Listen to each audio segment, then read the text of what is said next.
Olá pessoal, começamos mais uma aula aqui da Constituição do Estado de São Paulo. Esta se trata da aula 3. Se você ainda não viu a aula 1 e a aula 2, essas aulas estão sendo gravadas numa sequência, então volte lá para poder assistir. As aulas estão organizadas numa playlist, é só você entrar no canal e ir em playlist para poder assistir na sequência, tá pessoal? Continuando de onde a gente parou, é a seção 4, tá? Que se trata dos secretários de Estado. E agora vai dispor um pouco sobre como que deve ser organizado aí a nomeação do secretário de Estado, sua exoneração e também quais um pouco das atribuições também entram nesse âmbito, tá? E no artigo 51, pessoal, vai falar o seguinte, que os secretários de Estado serão escolhidos entre brasileiros maiores de 21 anos e no exercício dos direitos públicos, tá? E aí vai ser feita pela redação, né? Dado por uma emenda constitucional, número 24, de 23 de janeiro de 2008, tá? Então, é muito comum a gente ver na Constituição do Estado de São Paulo várias emendas aí constitucionais para corrigir erros aí que tinha na Constituição, alguma parte que se encontrava incompleta ou inadequada, né? E aí o artigo 52A vai dizer o seguinte, caberá a cada secretário de Estado, semestralmente, comparecer perante a Comissão Permanente da Assembleia Legislativa, a quem esteja afetas as atribuições de sua pasta, para prestação de contas do andamento da gestão, bem como demonstrar e avaliar o desenvolvimento de suas ações, programas e metas da secretaria correspondente. Tá, pessoal? Então, esse artigo 52A aqui vai falar que o secretário deve comparecer aí semestralmente, né, a uma comissão da Assembleia Legislativa para prestar contas, para falar aí para falar como que está indo o andamento de sua gestão. E aí a gente vai ver mais à frente que pode ser quadrimestralmente também. Ele pode comparecer a essa comissão permanente a cada 6 meses ou a cada 4 meses aí, conforme julgar o secretário que seja melhor. E aí o parágrafo 1, pessoal, vai dizer o seguinte, que aplica-se o disposto no caput deste artigo aos diretores de agências reguladoras, tá? E o parágrafo 2 vai dizer o seguinte, aplica-se aos procedimentos previstos neste artigo no que couber aqueles já disciplinados em regimento interno do Poder Legislativo, tá? E aí a gente já passa para o terceiro parágrafo, que vai dizer o seguinte, o comparecimento de secretário de Estado com a finalidade de apresentar quadrimestralmente perante Comissão Permanente do Poder Legislativo a demonstração e a avaliação do cumprimento das metas fiscais por parte do Poder Executivo suprirá a obrigatoriedade constante do caput desse artigo. Então, ele está dizendo aqui que se o secretário aparecer aí a cada 4 meses, né, quadrimestralmente, não precisará obrigatoriamente comparecer à comissão permanente aí do Poder Legislativo para apresentar as suas metas fiscais, né, o cumprimento aí dessas metas, a cada 6 meses. Então, pode ser a cada 4 meses e a cada 6 meses também, como diz aí o parágrafo terceiro. E aí, o parágrafo 4 vai dizer o seguinte, no caso das universidades públicas estaduais e da Fundação de Amparo à Pesquisa do Estado de São Paulo, incumbe respectivamente aos próprios reitores e ao presidente efetivar anualmente no que couber o disposto no caput desse artigo, tá? Então, no caso de universidades, pessoal, e fundações de amparo, sempre é dessa maneira, né? Os reitores aí que são responsáveis aí pelo cumprimento de metas fiscais, pelo cumprimento aí de uma boa gestão. E aí a gente já passa agora para o título 3, tá, pessoal? Da organização do Estado, da administração pública, né, o capítulo 1, e a seção 1 vai falar aí da administração pública, das disposições gerais, tá? E a gente já vai começar agora falando do artigo 111. Vai dizer o seguinte, a administração pública direta, indireta ou fundacional de qualquer dos poderes do Estado obedecerá aos princípios de legalidade, impessoalidade, moralidade, publicidade, razoabilidade, finalidade, motivação, interesse público e eficiência. Então é importante, pessoal, o VASP já cobrou quais eram os princípios, né, dos poderes do Estado, da administração pública, quais os princípios que a Constituição do Estado de São Paulo obedeceria. Então é importante que você anote todos esses aqui e tente lembrar na hora da prova. Então, da legalidade, impessoalidade, moralidade, publicidade, razoabilidade, finalidade, motivação, interesse público e eficiência, tá, pessoal? Então, são esses aí os princípios da Constituição do Estado de São Paulo, que alguns deles também estão aí como princípios gerais da Constituição Federal também, da administração pública no geral. E aí é importante que você lembre na hora da prova que a VUNESP pode fazer algum tipo de trocadilho aí. E o artigo 111-A, pessoal, vai dizer que é vedada a nomeação de pessoas que se enquadram nas condições de inegibilidade nos termos da legislação federal para os cargos de secretário de Estado, secretário adjunto, procurador-geral de Justiça, procurador-geral do Estado, defensor público geral, superintendentes e diretores de órgãos da administração pública indireta, fundacional, de agências reguladoras e autarquias, delegado-geral de polícia, reitores aí das universidades públicas estaduais e ainda para todos os cargos de livre provimento dos poderes executivo, legislativo e judiciário do estado aí de São Paulo, tá, pessoal? Então, esse artigo 111-A, ele fala um pouco da Constituição Federal, né, do que a Constituição diz de condição obstativa ao exercício passivo da cidadania. Então, uma pessoa que se encontra numa situação de inegibilidade eleitoral aí, de inaptidão jurídica, né, não pode ser nomeado, né, como secretário de Estado. O cargo de secretário de Estado é de livre nomeação, né, um cargo comissionado, né, onde o governador do estado seleciona aí os secretários, e é um cargo de livre nomeação e também de livre exoneração, mas para isso o secretário não pode estar em situação inelegível, né? O candidato deve estar apto juridicamente aí para poder assumir o cargo de secretário, tá? Então é muito importante esse artigo 111-A.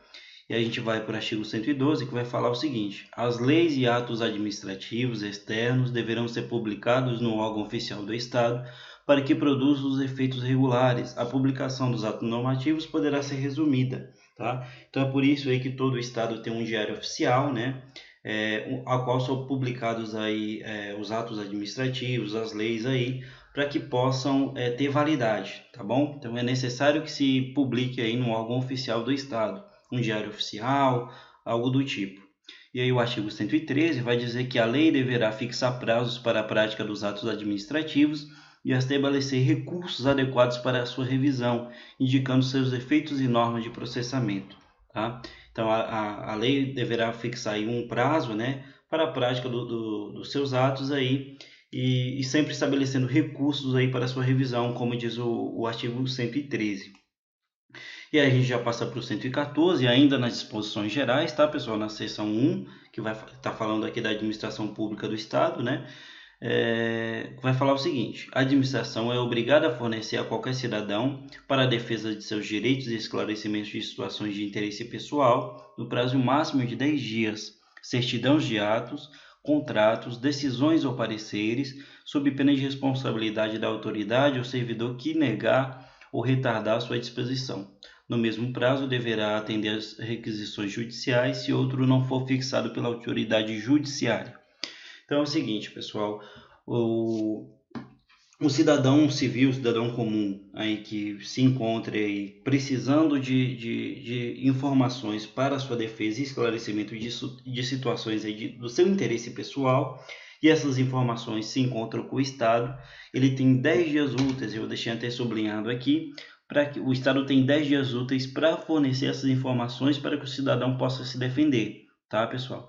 Então, o 114, anotem também que são 10 dias úteis que o Estado tem para fornecer as informações aí para o cidadão de esclarecimentos, né, nos processos de esclarecimentos de suas situações aí de interesse pessoal. Esse é o 114. Agora vamos passar para o 115, que vai dizer o seguinte: para a organização da administração pública direta e indireta, inclusive as fundações instituídas ou mantidas por qualquer dos poderes do Estado, é obrigatório o cumprimento das seguintes normas. E aí a gente vai para o inciso 1, que vai dizer: os cargos, empregos, funções públicas são acessíveis aos brasileiros que preenchem os requisitos estabelecidos em lei, assim como os estrangeiros na forma da lei. Ele está falando de quem pode ocupar cargos aí na administração do Estado, né? E aí enumera mais ou menos como que deve ser feito essa ocupação dos cargos aí. essa organização, né, digamos assim. E aí tem uma série de normas na qual devem ser cumpridas. E agora aí a gente vai ler o inciso 2, que diz: a investidura em cargo ou emprego público depende de aprovação prévia em concurso público de provas ou de provas de títulos, ressalvando as nomeações para cargos em comissões, declarado em lei de livre nomeação e exoneração. Então, a única forma de ingresso aí no concurso na administração pública é através de concurso público ou através de cargos aí de livre nomeação. O secretário de Estado, por exemplo, a forma de ingresso é através de escolha do governador do Estado. É um cargo de livre nomeação e exoneração. Os demais cargos que não são de livre nomeação, não são cargos comissionados, são preenchidos através aí de realização de concurso público, tá? E o terceiro inciso vai dizer que o prazo de validade do concurso público será de até 2 anos, prorrogável uma vez por igual período. A nomeação do candidato aprovado obedecerá à ordem de classificação. Então, no inciso 3, a gente resume aqui que o período de validade do concurso é de 2 anos e pode ser prorrogado por mais 2 anos também, que aí o concurso, sendo prorrogado, o concurso ainda vale por mais 2 anos aí. E aí a gente tem o inciso 4, que vai dizer que durante o prazo improrrogável previsto no edital de convocação, o aprovado em concurso público de provas ou de provas e títulos será convocado com prioridade sobre novos concursados para assumir o cargo ou emprego na carreira. Então, aqueles que passaram, aqueles que estão no concurso vigente aí, eles têm prioridade aí para assumir o cargo ou emprego aí na sua carreira, tá, pessoal? E agora a gente vai falar do inciso 5, que vai dizer que as funções de confiança exercidas exclusivamente por servidores ocupantes de cargo efetivo e os cargos em comissão a serem preenchidos por servidores de carreira nos casos, condições e percentuais mínimos previstos em lei, destinam-se apenas a atribuições de direção, chefia e assessoramento. Então, a maioria dos cargos deve ser preenchidos por cargos efetivos, né, por concursados.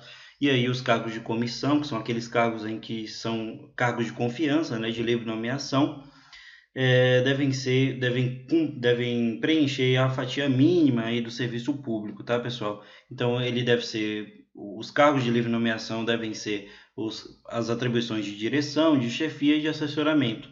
E a maioria dos cargos aí devem ser preenchidas por ocupantes aí de cargo efetivo, por ocupantes aí de concursos públicos, tá, pessoal? E aí o inciso 6 vai dizer que é garantido ao servidor público civil o direito à livre associação sindical, obedecido o disposto no artigo 8º da Constituição Federal. Então é possível ser servidor do Estado, ser servidor do Estado de São Paulo e ser um associado sindical. E o inciso 7, pessoal, vai dizer que o servidor e empregado público gozarão de estabilidade no cargo ou emprego desde o registro de sua candidatura para o exercício de cargo de representação sindical ou, no caso previsto no inciso 13º desse artigo, até um ano após o término do mandato, se eleito, salvo se cometer falta grave definida em lei. Tá? Essa falta grave que o servidor pode cometer tem aí a lei específica, né, que vai reger aí o funcionário público. E aí a gente tem o inciso 8º, o inciso 8, né, que vai dizer o direito de greve será exercido nos termos e nos limites definidos em lei específica.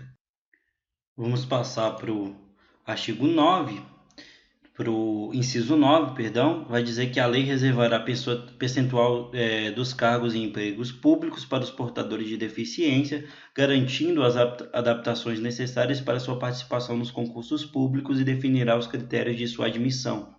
Então, é reservado aí uma parte para o portador de deficiência, né, que terá um percentual de vagas aí nos cargos públicos. Além disso, a sua participação no concurso público ela é assegurada aí por condições especiais, né, para poder fazer a prova, tá? Esse inciso 9 é muito importante também. E aí o inciso 10 vai dizer que a lei estabelecerá nos casos de contratação por tempo determinado para atender à necessidade temporária de excepcional interesse público. A gente tem também a contratação para cargos públicos, só que por tempo definido, né? Só para suprir aí um interesse público eventual. E aí a gente tem inciso 18, que também foi selecionado aí pelo edital VUNESP, eu selecionei para colocar aqui, que vai dizer que é vedada a acumulação remunerada de cargos públicos, exceto quando houver compatibilidade de horários. E os cargos aí que podem ser acumulados, a forma que devem ser acumulados, dispõe aqui nas alíneas, né? Que vai falar aqui na linha A, que de 2 cargos de professor pode ser acumulados, né?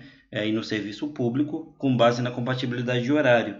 E aí o B vai de 1 cargo de professor com outro técnico ou científico, e C, de 2 cargos ou empregos privativos de profissionais de saúde com profissões regulamentadas. E prestem bem atenção, pessoal, aqui nessas alíneas, que depois a gente vai resolver uma questão aí, falando quanto à acumulação de cargos aí no serviço público.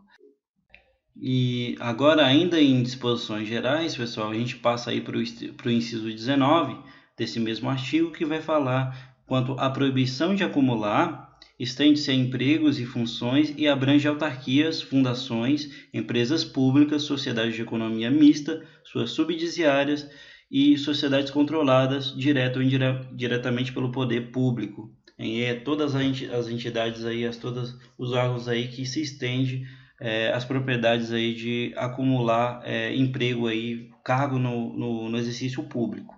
E aí a gente tem o inciso 24, que vai dizer que é obrigatória a declaração pública de bens antes da posse e depois do desligamento de todo dirigente de empresa pública, sociedade de economia mista, autarquia e fundação instituída por meio ou mantida pelo poder público.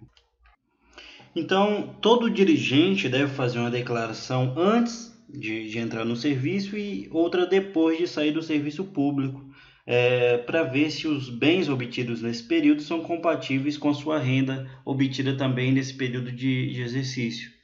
E aí o inciso 26 vai dizer que ao servidor público que tiver sua capacidade de trabalho reduzida em decorrência de acidente de trabalho ou doença do trabalho, será garantida a transferência para locais ou atividades compatíveis com a sua situação. E aí o inciso 27 vai dizer que é vedada a estipulação de limites de idade para ingresso por concurso público na administração direta, empresa pública, sociedade de economia mista, autarquia e fundações instituídas ou mantidas pelo poder público, respeitando-se apenas o limite para a aposentadoria compulsória. Então, é vedado estipular um limite de idade para ingresso no serviço público, né? Respeitando apenas o limite de idade de 75 anos, que é estipulado pela Constituição Federal, nesse caso em que o servidor precisa obrigatoriamente se aposentar, tá? Então, pessoal, agora a gente vai resolver uma questão. Essa questão, como de costume, né, no fim da aula a gente sempre resolve uma questão com base nos artigos vistos da Constituição do Estado de São Paulo. Agora a gente vai resolver uma questão que é exatamente da questão VUNESP, né? Uma questão da banca VUNESP, que é a banca organizadora desse concurso aí de oficial administrativo da Secretaria Estadual de Educação. E é uma questão do DETRAN, né, para o também cargo de oficial administrativo para o ano de 2013, que vai dizer o seguinte: determina a Constituição do Estado de São Paulo que é vedada a acumulação remunerada de cargos públicos, exceto quando houver compatibilidade de horários de: letra A, um cargo de professor com outro técnico ou científico; letra B, 3 cargos de professor; letra C, 3 cargos de profissional da saúde com profissões regulamentadas; letra D, um cargo técnico com outro emprego privativo de profissional da saúde; e letra E, um cargo de professor com 2 de técnico. Então, pessoal, a letra que mais se aproxima aí do que a gente estudou, aqui fala que 3 cargos de professor, lá não fala que o professor consegue acumular aí 3 cargos por conta da compatibilidade de horário, né? Não tem como o professor acumular 3 cargos aí sem um horário interferir no outro. E também a saúde do professor também, o professor não consegue trabalhar aí durante todo esse período. E aí a gente tem C, 3 cargos de profissional da saúde com profissões regulamentadas, também não é. O profissional da saúde aí não pode acumular 3 cargos aí, como a gente viu lá anteriormente. Um cargo de técnico com outro emprego privativo de profissional da saúde também não é. E um cargo de professor com 2 de técnico também não é. E aí a letra A é que a mais se aproxima e aí fala exatamente a letra da lei, que é um cargo de professor com outro técnico ou científico, né? Como a gente viu. Então, esta foi a aula de hoje, tá, pessoal? Sempre com essa questão no final aí para vocês, ainda mais essa questão de oficial administrativo, né, que foi da Detran no ano de 2013, que provavelmente vai cair muito similar nesse ano para oficial administrativo aí da Secretaria de Educação, tá? É um concurso que vai ser muito concorrido, né? Devido à Secretaria de Educação ser um bom órgão e ter muitas vagas aí somando nas totalidades dos municípios, né? São 167 vagas somando tudo. E aí, para isso, para você chegar mais à frente dos outros competidores aí, dos outros concorrentes aí nesse concurso, a gente está disponibilizando para você a apostila específica, né, que contém conteúdos gerais, conteúdos específicos de administração pública e legislação diretamente voltada para o estado de São Paulo, com bônus 1 com português, matemática e raciocínio lógico, e bônus 2 com um compilado aí de testes de dicas para você passar no concurso público, tá? Então essa apostila fica disponível aqui na descrição e também no primeiro comentário deste vídeo para que você possa baixar e sair muito à frente dos outros competidores aí nesse concurso público, tá? Muito obrigado por assistir até aqui. Peço que você se inscreva no canal, deixe o seu like e compartilhe também esse vídeo para ajudar na divulgação. E até o próximo vídeo de Constituição, tá? Acompanhe as playlists do canal para poder sempre estudar da forma mais organizada possível. Muito obrigado e até o próximo vídeo.